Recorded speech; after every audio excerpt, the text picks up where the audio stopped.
Give it time. Past couple of days have been positive, though. Yeah. Everything's a little weird right now. Yeah, Well, I mean, everything's down. Yeah. But everything's also recovering better than we are. Well, ours maybe those. I mean, I can't speculate, obviously, but maybe because it's a newer project, it might take a little bit longer to recover. I think, Seth, like, the work that we're putting in now, like, I know we're just in the beginning of stuff, but adding the value with, Foxy possibly soon and all the other stuff, I think that'll help with the, with the keeping it from taking such a large swing, as well as possibly, building that value over time. I mean, I hope for that as a member, but yet to be seen. We're all here trying to throw stuff at the wall and hopefully see the greatest things that stick. So, what can we do? Yeah, I'm very bullish on Fox in the future. It's just we were so close to being $1. We were like 97 pretty consistently, and then we have tasted greatness. Yeah, I mean, I don't know, crypto behaviors of every individual. Like you said, I'm a long-term holder of a lot of cryptocurrencies. So a lot of times, if the situation presents itself and you have the ability, these are good buying times. Good dips to kind of get it on discount and then stack it for when it goes up higher. But that's different for every individual. Not everyone's able to take advantage of those opportunities. So yeah, we'll have to definitely do better to ensure that we don't take those big swings in a downward direction. That's for sure. Well, yeah, what you mentioned is how you frame it changes how you feel, right? So if you say the price has crashed, everything's terrible, then you're gonna have a bad day. If you say, hey, Fox token's on discount, it's on sale, well, you view it a little differently, right? Yeah, for real, definitely. Hey, there he is. Hey, Willie. Hey, what's up, everybody? There you guys are. How's everyone doing? Best day ever, right? Best day ever. Sorry, I'm late. Just got off of a investor call. They are interested. They said for 1 to 1.5. We'll see if it all comes through. But yeah, we got it. It was a little sketchy because we don't know. They wouldn't tell the name of their investment group, or and they don't have a website or anything like that. But it's one of the cool things about crypto. It's like, hey, we don't need to know who you are. As long as you send us crypto to our treasury, we'll send you some Fox tokens. So there you go. We'll see how it goes. Yeah. But shout out to Ethan from each team for that intro. All right, how's everyone doing today? Let's kick it off. It's our weekly community lunch. Thanks everyone for joining. This is an opportunity to ask anyone any question. Nothing is off limits here. It's a safe space. It doesn't have to be a question. If you just have a topic you want to discuss, that's okay too. But we'll start it off with questions, and then if anyone wants to ask a question anonymously, there's a question at the top, or there's a form at the top of the ShapeShiftDAO stage chat where you can submit anonymous questions. Well, I pull that up and see if it's got any questions. Does anyone have any questions that they'd like to ask publicly? Willie, how are you feeling? Oh, thank you. I am feeling much better. So much better. In fact, I was feeling like garbage last week, and I was talking with Kent. He had the same kind of brain fog when he got COVID, and crypto is not an industry where you want to have brain fog, right? I hated trying to understand all these crazy DeFi complex topics when my brain was not at 100%. So it feels a lot better to be back. I think I'm back at 100% now. I'm glad to hear that. Thank you. How are you feeling? I am 85%. Clearly not bouncing back as quickly as you are. Well, I'm glad to hear on the road to recovery. Yeah, that final 15% took me a week for sure. It's awful. Seriously. Well, yeah, it's my understanding that with COVID, that's a disease that just knocks you down and you don't get back up for a long time. So it's nice to hear that you bounced right back. Thank you. Yeah, I was worried about that. I'm like, how long am I going to feel like this? Probably also didn't help trying to juggle work while recovering. I should have just committed to the rest, but so much cool stuff going on. I felt like I would be missing out on too much. I had the FOMO. because you guys are Yeah. working on so many cool things.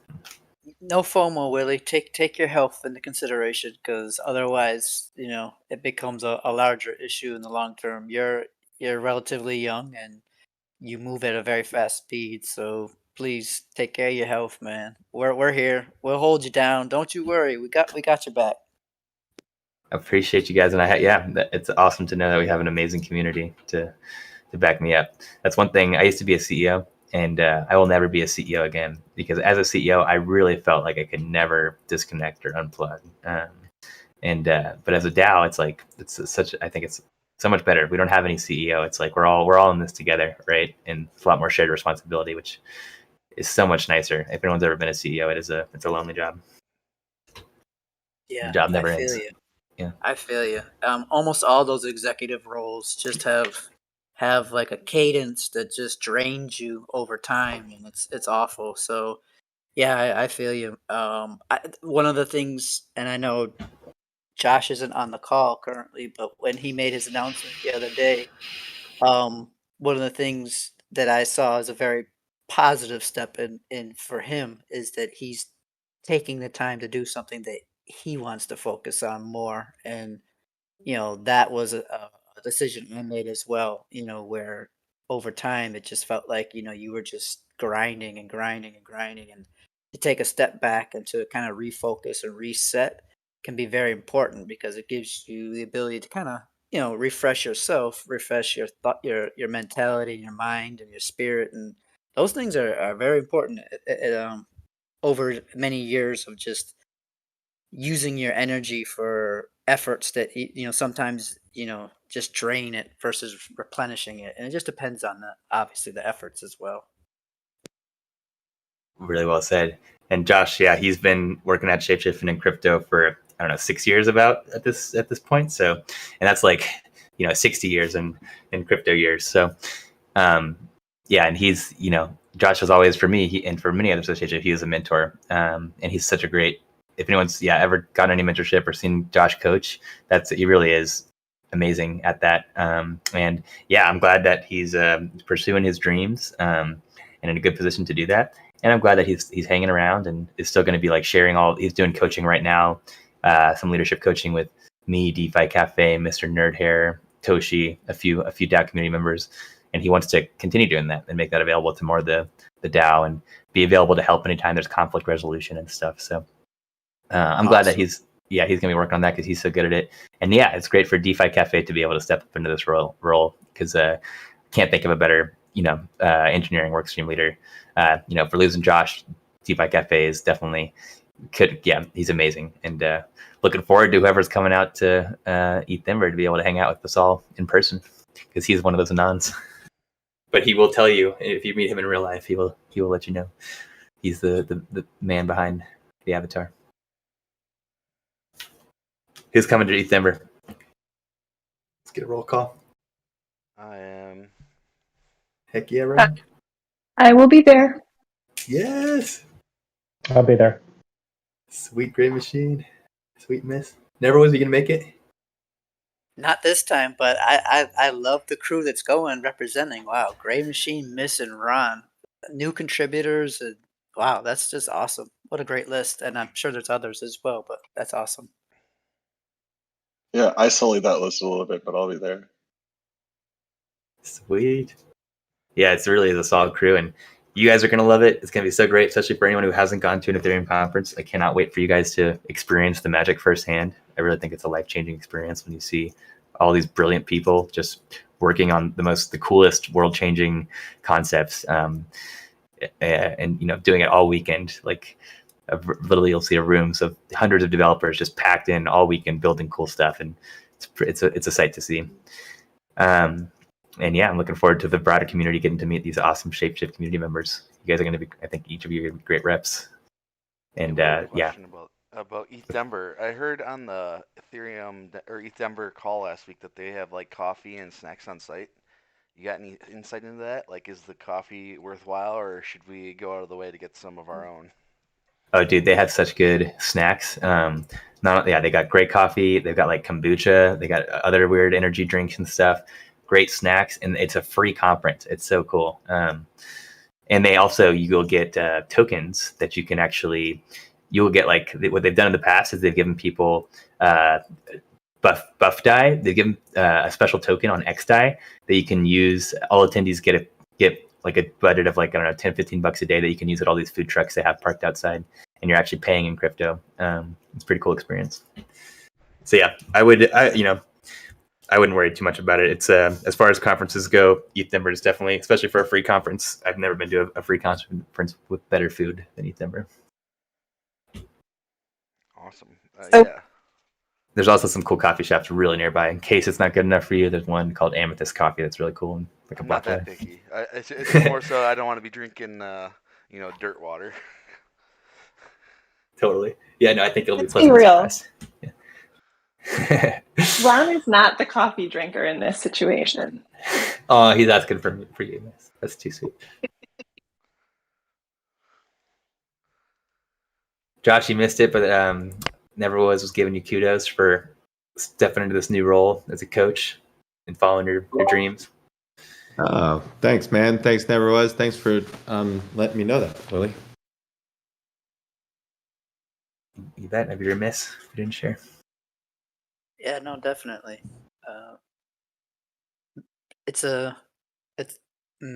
We'll talk more. I know, Josh, we got some time coming up, so we'll talk more. Okay, cool. Look forward to it. Anyone got any questions or topics they'd like to bring up?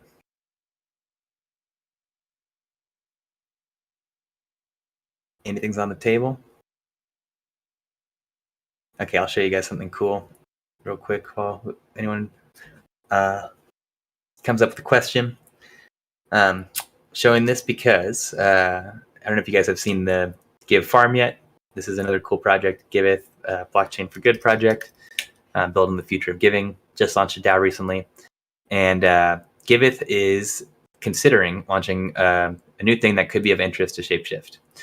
So if you go to Giveth right now, we got a farm. We got a few options both on XDAI and Ethereum. You can farm Give Honey, give ETH on SushiSwap, or just stake Give. And the cool thing about it, you see we have some really killer, actually it's showing 0%, that's a bug. We'll get that fixed. But you can see these APRs are all around like 1,000%. They're really healthy APRs.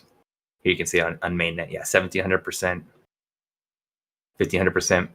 The reason that we're able to offer such high APR and is working really well, if you check out the Give token price and how it's been performing, is this Give stream.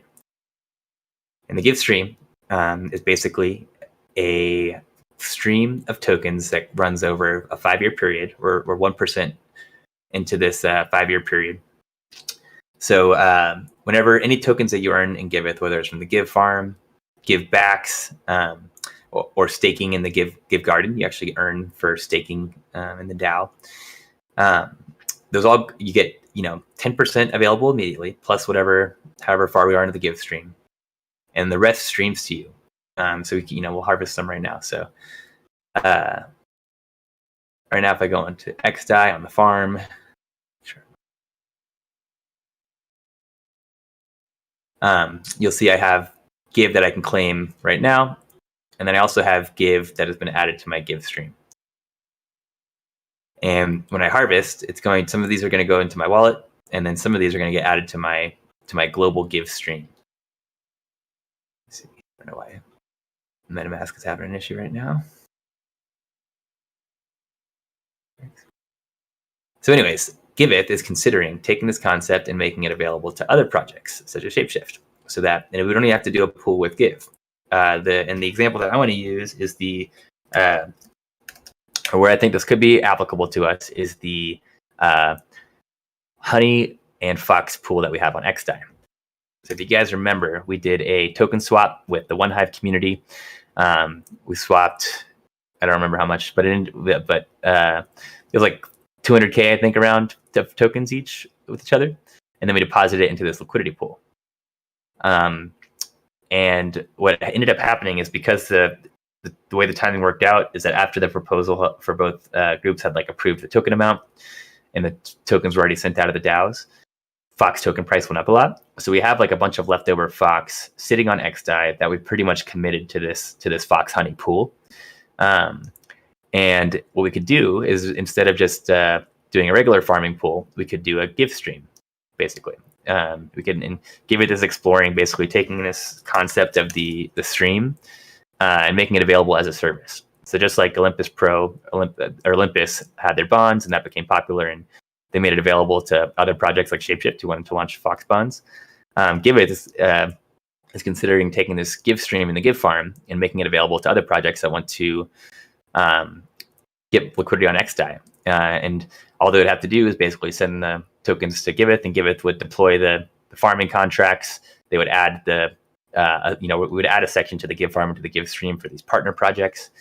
ShapeShift doesn't have to be the first project to do it. We're just right now looking around to see if there's interest, and if we get a few DAOs interested in this, we're going to pursue it and actually start doing some outbound marketing to get more DAOs to basically add themselves to the give stream. The really cool thing, we have this Fox sitting there. I think it could make sense for us to consider, since it's already allocated to farming on that pool, doing that through the give farm and the give stream. And then what it does, which is really interesting, is that because you're not getting all these tokens up front immediately, it really solves like the biggest problem with liquidity mining, which is these liquidity mercenaries, people that dump 100% of what they farm. And it combats against that for a few reasons. One, whatever APR we're showing, let's say we have a 300% APR, really only 30% of that is available immediately. Even if people were dumping that, they're dumping on their future selves. So there's something psychological there that really, I think you're more likely to be a holder of these tokens rather than a dumper when you have this stream concept. And the cool thing is that it keeps these participants invested in our project for like 5 years. So anyone who would be farming on this pool, they're going to have this stream where every week they're going to want to come back and harvest. It's like a UBI. They're going to want to harvest the rewards that have unlocked. So it keeps people coming back for 5 years. We pretty much guarantee that anyone who is part of this farm is going to be vested for 5 years. Okay, I've talked a lot. I know it's not the easiest concept to wrap your head around, but I'll stop there and see if anyone has any questions, and if people like the idea of taking this Fox we already have allocated to the Fox Honey pool and putting it into a give farm and give stream. Basically, if Give were to build this out and add partner sections to the give farm and give stream. This is what happens when you guys don't bring questions. I love the concept of it, really. I definitely love the tokenomics for Giveth, and I think that it's definitely something that if that smart contract could be shared, I think that's something we should take advantage of. I think it would be a good alternative to longer term liquidity mining for us as well, instead of like going past, like, let's say we renew the current Uniswap for another 4.5 months, and then the plan for after that is to deploy this give farm for Honey and Fox. I think that would be a great thing to do.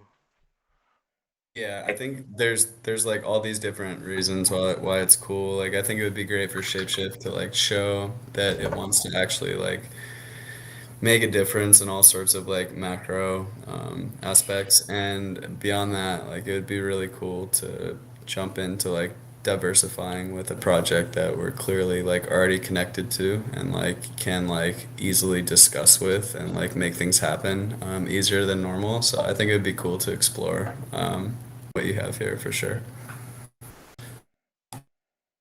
Great feedback. Totally agree with both those points.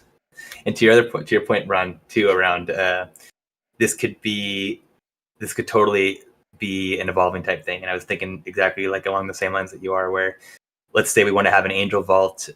Like let's say going forward, we don't really want to do the traditional pool 2 liquidity mining, but we really like these angel vaults because it's just incentivizing people to put big buy wall up for Fox. We could do that through the farm, especially if we were going to do it on XDAI. We could do that through the give farm and give stream, and then basically be able to give much higher, more compelling APRs that really support, like we're rewarding our long-term believers, but we're not just giving it all up front. We're keeping them invested for the long term. I think it'd be great. Like if we're looking at this angel vault, and it's going to be 50% APR. I think we could do a higher APR if we were doing it through the give stream, which would then attract more, not only more depositors, but the right type of depositors, the long-term hodlers.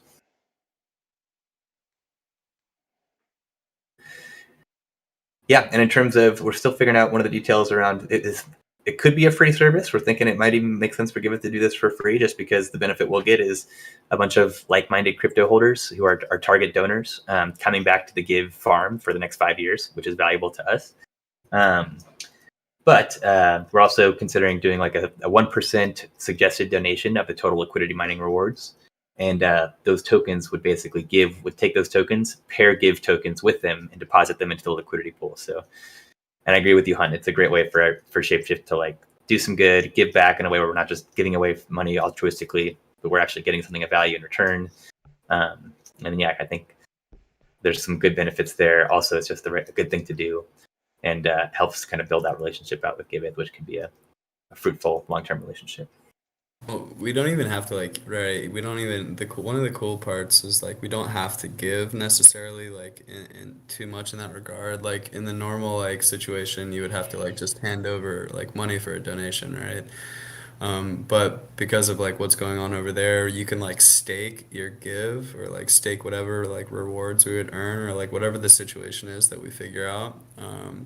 You don't have to like spend like technically like you would get rewards from like staking your assets there. So the treasury or like the DAO as a whole could like make the decision that they want to like give a portion of like the rewards that they're reaping through whatever like partnership or integration deal they come up with to like a charity for that month. So like the DAO could take a vote like on the month, like who do we want to donate to? What cause like do we align with this month? And I think that could be pretty cool. It totally could. And another concept we're exploring is letting projects give their tokens as part of givebacks, which would be a way for ShapeShift to like support all of the verified projects based on which projects get donations, without having to like pick any specific projects and play favorites. So, appreciate all the ideas. I don't want to spend too much more time on this topic because I feel like I have a conflict of interest. But anyone have any burning thoughts or questions about it? Hey Willie, I just wanted to drop a thought in. You were talking about operating cost and how Give supports this.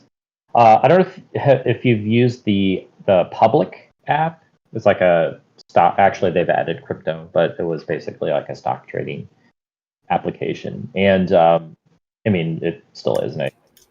They are a commissionless group, and they just try to focus on educating people. But every transaction that you do, they offer a tip option to tip back to.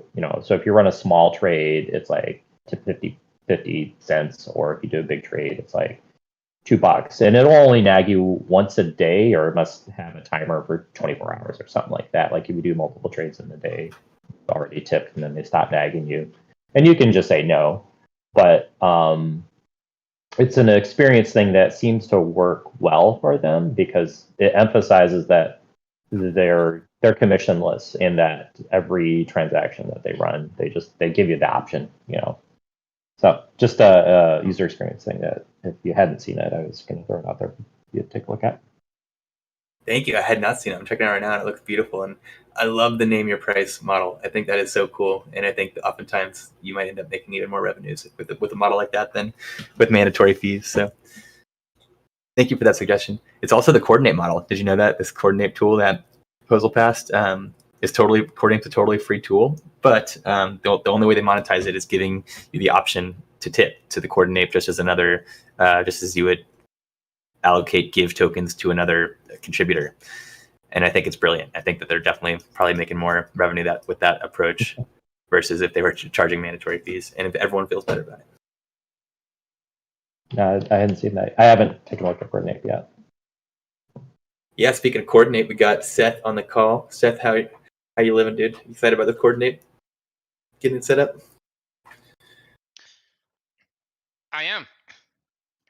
I'm not too sure how long it's going to take or how it's going to progress within the DAO, but it's nice that my proposal got passed, and soon we're going to be implementing it. So I know that Hunt is already starting to implement it within the growth workstream.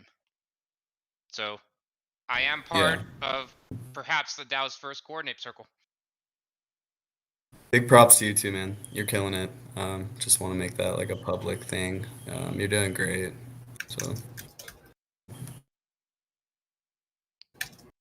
It always helps when my boss is my biggest fan. yeah, but like you're really like the education team like is doing an awesome job. And yeah, it's going great. I couldn't be more happy about the way that that's going. So Fox props to all of you. Thank you.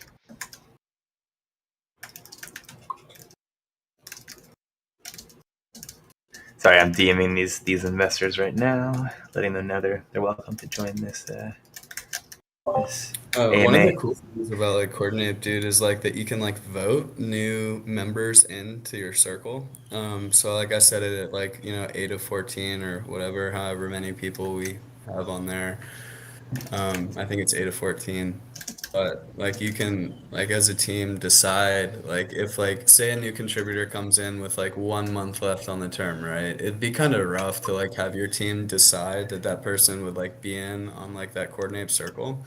But if your team were to decide that, like you can like set it to a vote and like it makes it so much easier to like resolve that like decision. I think there's gonna be like a bunch of like really cool benefits to using it.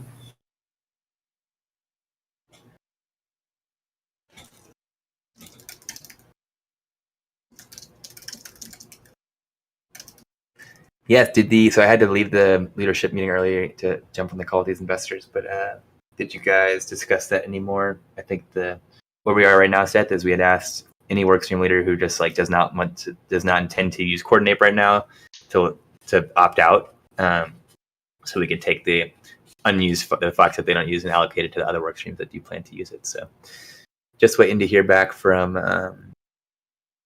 workstream leaders if they do want to opt out. Is there a timeline? Do we need to get this? Is there a deadline in your mind for when we need to make sure all the work streams have their Coordinate budgets? Or just No. ASAP? Okay, cool. My proposal has no deadline. And really, this is to be assistance to the work streams. So it's not like I want to force them to conform to a schedule. It'd be really cool if they decide to start it like with this like current payment cycle so they can keep it in line, in my opinion. If they want to. It's so easy to set up, dude. It took me like an hour and that was like mostly just trying to figure Coordinate out and like trying to learn as much as I could, but it was really easy to set up like a team and like a circle. And it's not like you have to deposit funds or anything. It's literally just setting up like a tracking system for your team. So I think it's a no-brainer. I don't know why anybody like wouldn't try at least to use it. Yeah, that's something that I found surprising when Hunt talked about it with us. That essentially the output of Coordinate is a CSV file of what ratio of the budget each person's supposed to get. But you don't actually do the payment through Coordinate. Well, it's nice because they have like a little note section and like the contributors like note why they think like a certain person should be like getting XYZ. And if we get that data too, it creates this like really awesome set of like indicators on like what people are doing, like strengths and like weaknesses and like possible fault points and like whatever like within the like workflow. So I think there are going to be like a bunch of benefits that we can't like really determine right now, but so far it seems like a great tool. So Hunt, how important do you think it is to do a demo on Coordinate? Because the easier it is to set up, the less need there is for a demo. I don't know. I think it would be cool. I think people would appreciate it. I don't know. I think it would be doing a disservice to like contributors to like not try to use it, considering like it enables them to like see more compensation. But that's just my opinion on it. I could see why some work streams wouldn't see it as being like part of their situation, but I also like see the compensation that's available to their contributors like there. I don't think that it's like too difficult to have people just like spend an hour checking it out at least before they make the call. No, what I'm asking is, how important do you think it is to have a demo tailored to workstream leaders on how to use it. Yeah. I mean, I think that everybody should definitely try to check it out and do a demo if you think we should. It's pretty Okay. easy. I think, yeah, I don't know. It's pretty easy. Pretty Okay, simple. in that case, I'll probably hold off on doing a demo because Yeah. if it's that simple and straightforward, it doesn't seem necessary. But at the same time, if any workstream leaders are having problems, well, you can feel free to let me know, and I can see what I can do. Yeah, for sure. So I think that's a better compromise then. I mean, there's only like so many dials like on the platform. Like I can only like adjust so many things. Like there really aren't too many options for like workstream leaders to like try to like understand in using it, in my opinion. Right.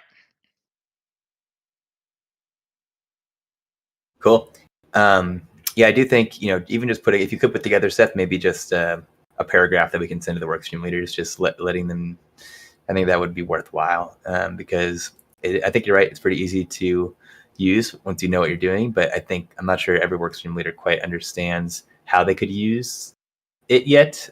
So just kind of like explain it to them. Hey, you have these funds in your in Colony for your workstream, and give them some guidance on what the next step is for them to actually put it to work.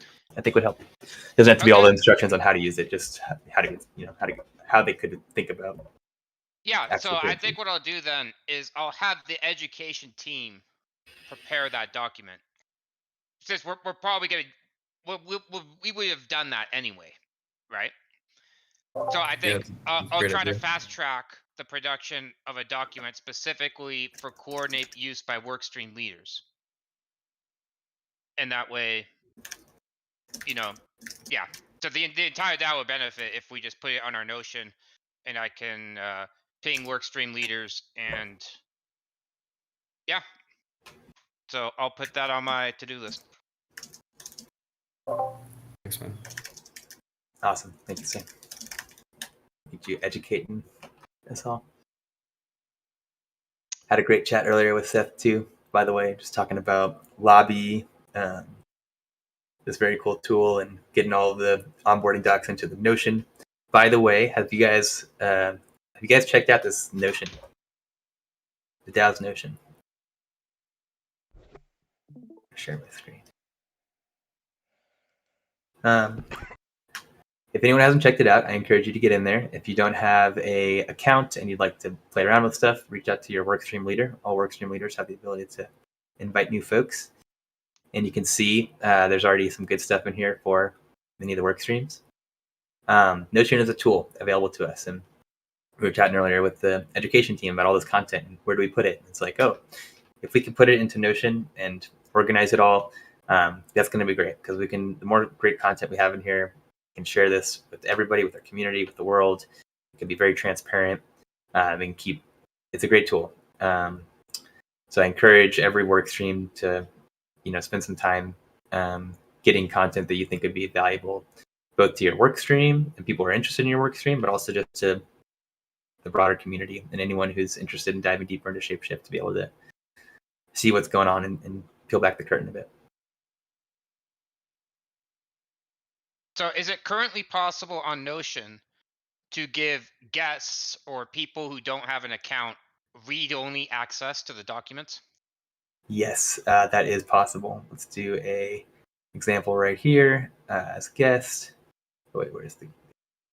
So if that's the case, I think we should do that for the ShapeShift Notion in general. Just let people see it, and then and then if you want edit access, you have to go to your workstream leader. Because that's something that I struggled with when I was first using Notion. Right now, you don't actually need any account to access most of this, but it's a good point. Like I completely agree. We should try and make as much of this available publicly as we can. One thing that I want to figure out, I don't know if we can do this, but I don't know why we don't have like the sidebar here. I guess that's one thing to keep in mind, is that if you're not an editor, people can't see the sidebar. So important to, and see some of these things are not yet public, which is, we got to fix that. I think so. Yeah. And so maybe it's something we need to just bring up with the workstream leaders and stuff to make sure they're all clear on what they can do. We can talk about broader strategy with Notion.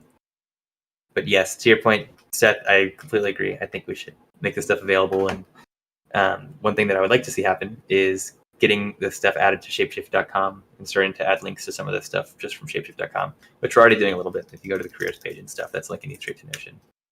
And what we need to do is get, I don't know why this hasn't happened, but we need to get these Notion links to just be ShapeShift.com / we can do that. And then it'll feel very native. People will be able to go straight from the website into the Notion. And it'll feel very seamless. So just want to encourage every workstream leader to take advantage of this and think about how they can make this Notion a great experience. Yeah, check out the Smiths Notion page on growth and goal creation. All right. And so how do we know if, like, I have an account? How do I know if something is publicly available or not? That's a great question. You can click up here on the top of the page, top right corner of any page, where it says share. Oops, I guess that worked. No. Yeah, share. I see, and that will tell me. Okay. Yep, that will tell you. So yeah, please make sure, unless you're trying to keep something private, that it is public. Also, check the index on search engines too. I see that's unchecked in a lot of places, and yeah, I might as well have this stuff be available for Google Chrome. And like Willie did, the easiest way that I've done is just open a new incognito window and paste the URL. If it loads, you're good. If it doesn't, probably need to mess with some settings. Totally. Okay, that helps. Cool. Yeah, Notion's a cool tool too. There's a lot you can do with it. I know Ron was looking into like having some of our DAO counting stuff instead of just using Google Sheets for it, like using Notion. And I encourage everyone to think like if there's a need you have, just like the education workstream, see if Notion can solve it. Like for example, for job applications, I'll share my screen again. That's something that we have. We can use Notion for, and it's like we could very easily spend $10K a year or more on some like hiring tool, or we can use Notion for it, and we can post job listings. We can even have for submitting a application, we can use Chili Pepper, these Chili Pepper forms. Let me do it over here in this window, and the results of the Chili Pepper form can drop into Notion. So you can really easily create these forms and then share them on a web page or embed them in Notion. And then when people fill them out, you can have the results go to a table that whoever on your you want to give access to has access to. So really cool stuff we can do there. And then now we can have a job board that any workstream leader can go add jobs to and bounties to, and we can have that available from ShapeShift.com without any code deploys and without having to give everyone access to like edit the website and everything. So encourage everyone to think creatively about how we can leverage Notion, especially if you have a need. There's a good chance Notion might be able to actually solve it. Pretty cool tool. All right, any questions, changes of topic? Sorry, it took me a minute to get to my mute button, but as far as Notion goes, I will say that Ron and I use it on a regular basis, like a packing list to go out to Denver. It's been super helpful and it's so flexible. So yeah, I will +1 using Notion in a lot of situations. That's awesome, and a great point in this. Once you get into Notion, you can create all this private stuff for yourself in there for free, and it is an awesome tool that you would otherwise have to pay for. And there's also really great templates too. If you just Google for different templates and stuff, you can find some really great stuff that the community's built that you can copy for free. The Reddit Notion page has a lot of great templates as well. Great tip, thank you. Yeah, they got a cool mobile app as well.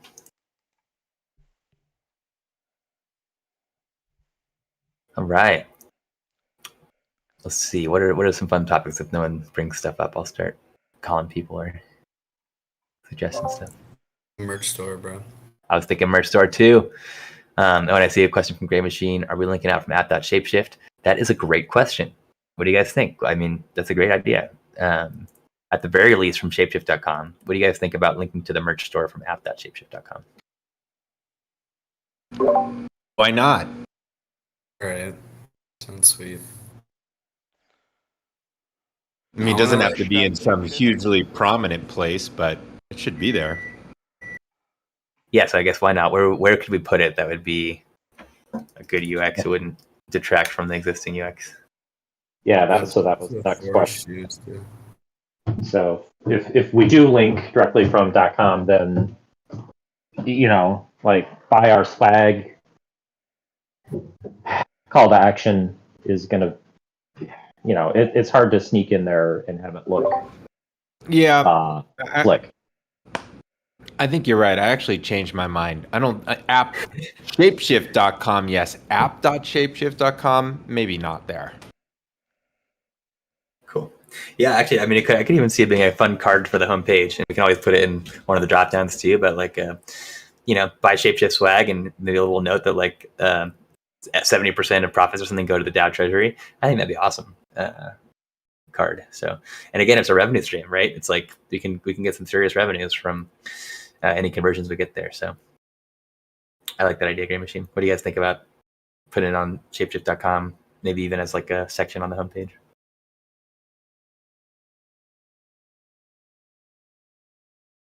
So we're saying on beta.shapeshift, but not on app.shapeshift?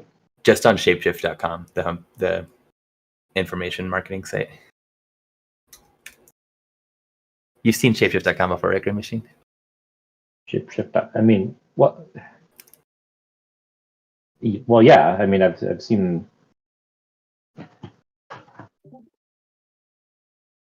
This I'm trying to wrap my head around what we're saying to do and not to do. Yeah, so I think we're saying not putting it in the app. Oh, you're saying not on the DApp, but yeah, okay. Yeah, exactly. All right. Somewhere Maybe in there, like as you scroll by, like a hoodie thing or whatever, like right in here. This is I think we need to improve this block too. This is a lonely block. It used to look better, I think, when we had all the Fox benefits. Okay. Yeah, All right. I think maybe a block here, but at the very least, we should put it somewhere up here in the nav bar. We can talk to product about that. But yeah, this merch store's coming. Have you guys seen the sneak peek of the initial designs? Yep, I want one now. Me too. I'm really excited for the Eat Denver shirts too. So Chop Door merch is actually going to help us with those Eat Denver shirts, and I think we can have those added to the store after Eat Denver as well. But this is just like the evergreen, the initial starting products that we'll always have in the store. Nice and clean, simple, and it's cool that it's backed by data. They've said that like from all the data they've seen, just like the simple black stuff with the logo sells really well. So. What, Willie? You said you were sending me a hoodie? Oh, thank you. Hey, to your point, I love that idea. I mean, how can we? It does not, considering like the workstream budgets we have and stuff, like making sure every salaried contributor at the very least has like a Shapeshift starter pack. I think it's so worth it. And something that it was one of my favorite parts of starting a Shapeshift. You come to your desk and there's like it's covered in swag, and you get all these stickers. You get a keep key, you get T-shirt, hoodie, you get all this cool stuff, and it really makes you feel at home. So. I think it's worth it. I'm sold. Yeah, let's do it. Not just because I want one for myself, right? Yeah.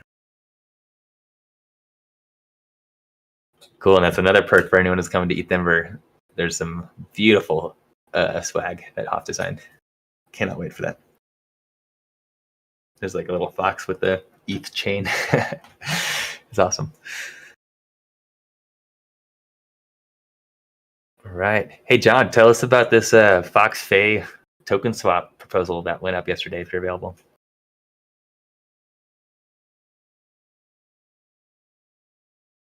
Hey, all. I'm not super available at the moment, kind of just listening in. But yeah, I mean, Ken's post kind of details it pretty well. But the idea is to basically establish a stronger relationship between the ShapeShift DAO and the tribe, which is really Fay and Rari at this point.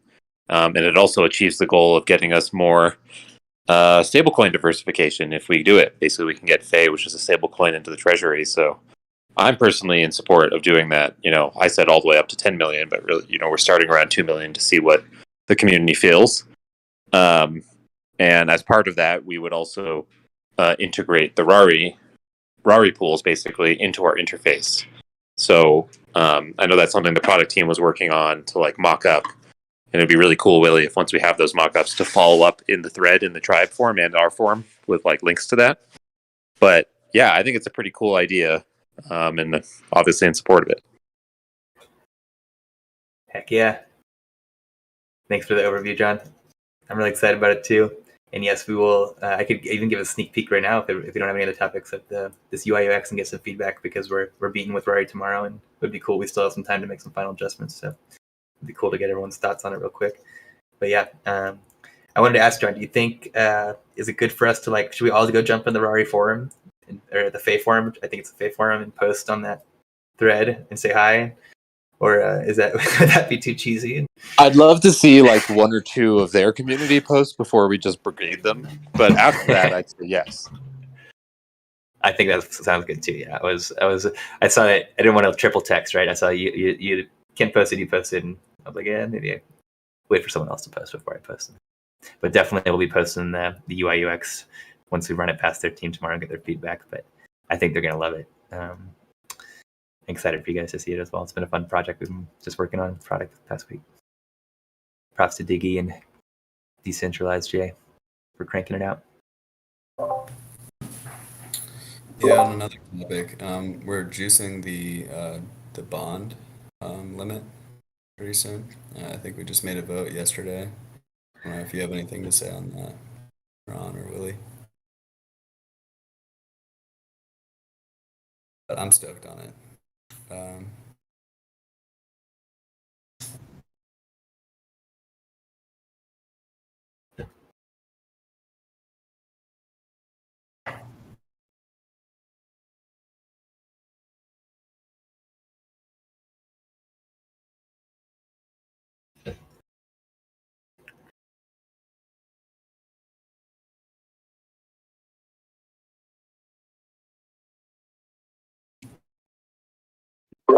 So I did have a question on that. Yesterday's tokenomics call was great, but I was multitasking.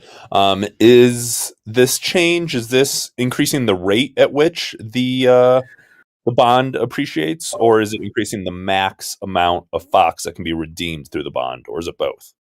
It's the latter. Yeah. Okay, so it's that 100,000 limit is being increased. Yeah, that's correct. Cool. Thank you for confirming. Sure.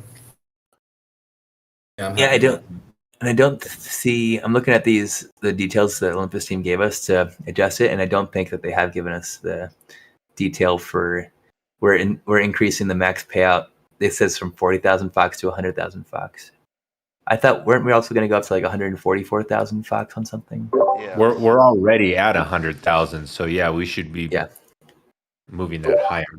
The 40,000 is the USDC bond. The 100,000 is the Fox ETH liquidity pool bond.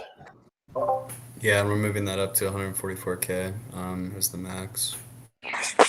Awesome. Well, I think that was max Fox per day, Fox allocation, not necessarily max payout, but we could move up the max payout too. That's what I wanted to bring up. I think we should increase the max payout as well, because I know I've done it a couple times and absolutely love it. But one of the biggest factors is that you can only do X amount, and I know I'd be willing to sell more of my liquidity to the DAO if I could. Dude, yeah, I agree. I'm super game to have a discussion about getting more aggressive with it. I'm just trying to be palatable, basically, because everybody might not be a permabull like me. But I'm super into that level of investor coming in and being involved more than they already are. Yeah, I'm all for getting as aggressive as possible with these bonds right now.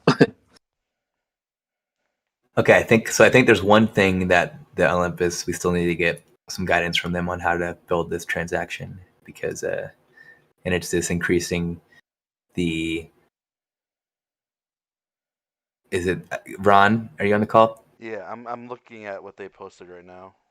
Okay, cool. Yeah, can you help ask them about that? how that we do that transaction to, I don't know how to word it, but to go from the 100K to 144,530 Fox per day for the Fox If LP. you look at the emission goal, that's what it's showing on the thing that they had posted. Emission goal. I don't see that emission goal. If 8:28 a.m. in the Olympus Up Success potted meat has a expand. You have to expand it out. Oh, did not see that expand. Okay. And then it's like the sixth row down. Emission goal is to 144,530. Yeah, I see it. I see it. Okay, cool. So you guys think just those two transactions, set adjustment and set bond terms, should give us everything we need right now? Yeah, I do see it. I'm going over the numbers as well. Yeah, let's make sure to ask them about both because we needed direction both for max payout of the USDC and increasing the LP bond. Yeah, the bond didn't change. The max bond didn't change. 40. Looks like it's the same. So we would have to probably have that discussion about increasing the max bond, individual bond amount. Cool. Can you post something in there? Never was to that effect. I'm glad you guys are so well versed with this bond stuff because there's a lot of jargon that I'm not yet well versed in. Yeah, I'm super bullish on just like charging on these bonds. It's great that we're starting to own more and more liquidity, but we could do better. So definitely game. Yeah, that was cool. Did you guys see Olympus posted some of the top projects that are doing their bond program, and ShapeShift was top 5? That's cool to see. Yeah, I think we were like number 4. I was really stoked to see that. Yeah, it's working. And some of the other projects had a head start, like Alchemix. So. Yeah, we're up there with the big dogs. It's cool. We're doing super well with like Tokamak too. So if we're looking for a conversation topic, something I've been thinking on a little bit is just as our kind of liquidity mining evolves, and now we're doing a lot of this protocol owned liquidity, and then as Toka evolves, we'll do liquidity as a service. Where do we see the Thorchain liquidity pool falling into this strategy? I could see it definitely kind of falling out of the main pools, which is totally fine, but just was wondering if anyone had any insights or thoughts about that. I'm not sure I fully understand. You're saying how the Thorchain LP falls into what strategy? Like bonds? Just DAO's overall strategy, whether that be bonds, whether that means liquidity mining, whether we just continue letting it kind of be its own, grow on its own. I know initially when we were first starting out, didn't we put something like 2 million Fox into that liquidity pool? We actually haven't put in anything yet. So the proposal passed for a $1 million token swap with Fox and Thorchain, and because Thorchain is and Rune, in order to provide liquidity, you need native Rune. And Rune is not an EVM compatible blockchain. There's no bridges to have like a DAO be able to control a multi-sig wallet or a DAO or anything on Thorchain. That was the holdup for why this actually hasn't, the swap nor the liquidity providing has happened yet. There was actually a bug in the Thorchain node where we could not create the multi-sig that we needed to create. So that bug has been fixed. We have created the multi-sig. We sent some Rune there yesterday to test out to confirm that the multi-sig works. And then once we confirm that, we'll be actually cleared to proceed with the token swap and liquidity providing. Oh, cool. I think what my recommendation is the default is to let it sit. And that's why, and I think that's a fine default, because as long as we let it sit there, this is, we're going to have $2 million of liquidity in the pool that that ShapeShift owns. Thorchain's also going to deposit $2 million worth of liquidity, of Foxrun liquidity into the pool. So we're going to increase the pool by $4 million. And that is a revenue generating asset. Anytime trades happen, plus just for providing liquidity, there's Rune emissions that the DAO will then be earning off that $2 million deposit. So it's going to be another revenue stream for the DAO. It's providing liquidity for Fox. I don't think, and Rune, I think is a product that we're really well aligned with and want to hold for the long term. So I think just leaving it in that liquidity pool as protocol-owned revenue-generating activity, liquidity is an awesome default. But if anyone has any better ideas for what we can do with it, it's up to, everything's on the table. Never say never. No, that's awesome. Thanks for the update. We just hadn't talked about it in a while, so appreciate it. Yes, you bet. Thanks for asking. And that's a good reminder. We should get this. We need to follow up with them and get that done now that we've made progress with the multi-sig. I know that we are almost at time, but just want to throw out there that the addendum to the governance proposal went up in the forum yesterday. So would love to hear a ton of feedback on it because I think that this is so important. Yes, thank you for the reminder. I definitely have some feedback. I want to post some suggestions. So I'll try and get that in ASAP. But it looks great overall, and I really appreciate you guys taking the initiative for this because we should always be striving to optimize the governance process and make it as smooth as possible. Have you talked to Boardroom yet? Any word from them on when ideation might be coming back? I have not heard an update on it yet. Cool. I can certainly. Go ahead. Go ahead. I can certainly hop in there because I wanted to talk to them about the suggestion that you had yesterday with the, I can't think of what the term was that you used. Liquid democracy. Yeah, liquid democracy. That's what they're using now. Maybe we can give them a suggestion for another voting strategy where it's more trying to target one vote per account or per individual as opposed to one vote per Fox. Yeah. So certainly I can jump in and follow up on both those. Awesome. Excited to hear what they say. Thank you, Miss. One question, I'll just ask it now. So the right now it says for this ideation or for the incubation stage to post in the proposal discussion category. That is also right now where the ideation stuff is taking place in the forum. Is that intentional? Do we want all that stuff to happen in the same category, or is it fine for incubation to be posted in the relevant work streams category in the forum? I think that's a really great question that I'd be glad to hear feedback on. Something that I've talked to Tyler about is that those categories are not necessarily used in a super beneficial manner. I think folks just go in and post what they feel is best, which is absolutely understandable. But when it comes to analyzing that data, we have to do some manual kind of massaging of that data to get something useful out of it. So I'd love to see thoughts on how those things should be posted. I like the categories for this incubation stage because I think at the first stage, the work streams are going to have the best insight into whatever the proposal is, and I think it's a good role for moderators. If someone posts an incubation like in the wrong work stream and there's a more relevant work stream category, we can move their post into the proper work stream category. I would also maybe recommend that the person who creates the proposal posts it not only in the incubation channel but in the actual work streams channel, basically, so that we make sure that the work stream has eyes on it, basically. I think that'll be good. And then that might even help make sure that we have fewer proposals that get no response because it's like really clear to the work stream in the places that they're looking that there's this relevant proposal that they should check out.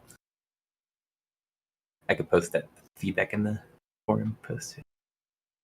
Yeah, that would be awesome because the forum is where all relevant conversation should be noted. Yes. Not to quote you or anything. I will get it in there. Awesome, thank you. You bet. All right, we got 30 seconds. Anyone got any final thoughts? Nope. I'm Okay. going to catch Hunt up after this, Willie, but I just had a good conversation actually with, I just got off a call with Circle talking about USDC integrations and stuff with ShapeShift. Sweet, that's awesome. Pretty sure Circle is what powers Dharma is really smooth on-ramp that lets you go from like fiat in your bank account to actually USDC with like ideally minimal or zero fees, and then can even deploy it in DeFi. So, yep, that's exactly cool what their pitch was. Are they cool with working with DAOs? Yeah, they've never worked with one yet. So from a PR side, like it was like it's one of those things like if it does work out and it does look like something we want to do, they have, you know how big they are, but their PR side, they're like, yeah, they want to do like cross collaboration marketing, press releases for us. Like anytime, like we just mentioned, like the USDC, like if we ever did integrate it, they're like, yeah, they have a whole PR team. We would never have to pay for PR. like if we wanted to do a press release, we wouldn't have to pay for it as long as we just included a line like, "Hey, you get on board with USDC into this and take over all the fees and stuff if it's ever mentioned in any of our content." It's kind of cool. That'd be awesome. I would love to see that deal come through to fruition. That partnership. I remember they used to be really strict with KYC, so that's awesome to hear that they're open to working with the DAO. Like strict for So what will KYC it for the take for that deal businesses to happen? they work with. Yeah, Toasty, what's it going to take? I'm gonna have a follow-up call with them. They're going back. They're gonna send over like a bullet point, like list of questions, and just stuff I could pick everybody's brains about, like the engineering team, products team. Like, they're gonna. I had a couple questions around like the DeFi integrations and like the no KYC stuff, and like what's the route? What does that look like? They're becoming more open to the lack of KYC, if you will, as they're also trying to integrate a lot of like their earning stuff as well. They want to like get their USDC staking. They want to get that like put onto as many different platforms as possible. So that was part of the reason for the call as well. It's not even just the on ramp, but they want to like integrate their ways to earn into different services too. Awesome. Well, feel free. I would love to join on one of the upcoming calls with them. Talk strategy. Yeah, that sounds awesome. Yeah, for sure. Sweet. All right, we're a little bit over time. Thank you everybody for joining another week installment of this lovely community AMA lunch. I appreciate all of you guys for crushing it. Let's keep down it, and I will see you